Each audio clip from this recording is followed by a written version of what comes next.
And hello guys! Magandang hapon. Good evening pala. Good evening, but the sun still up here.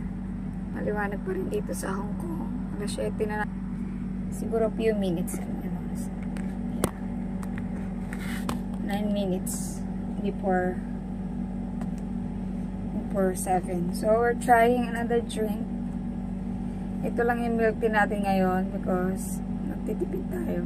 Jarat. Ayan, try natin tong parang milk tea style siya. Pero ang translator kasi nito, siya, flavored drinks. So, basically, drink siya na parang milk tea style na siya, strawberry flavor. Tapos may mga pearl siya sa loob, mga sago siya sa loob. Tapos may nakita akong parang may mga jelly or nuts yan. I'm not really sure. So, let's try it. It's only $10. So, yung mga walang budget, ito yung binibili. Ano ba to? Anihin ko lang pala. Kala ko yung pipilas. Hindi na pala. Okay. Let's try. Kasi may straw siya. Cheaper, version. Milk tea. Ayan. Ganun pala siya. Try natin. Kanina ka itong umaga binili. Munti ko na siya makalimutan sa rep sa church. But anyway, natin try.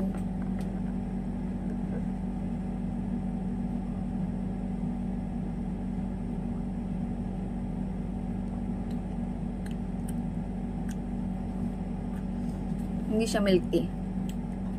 Ano siya? Flavored drinks siya na strawberry flavor na may sago at saka may nata.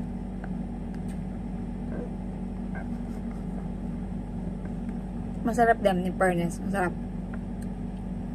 Ayan. Only $10. Ito muna ang ating pamalit sa milk tea na $30 plus. $30. Buraot, diba? So, alis niya lang. Thank you.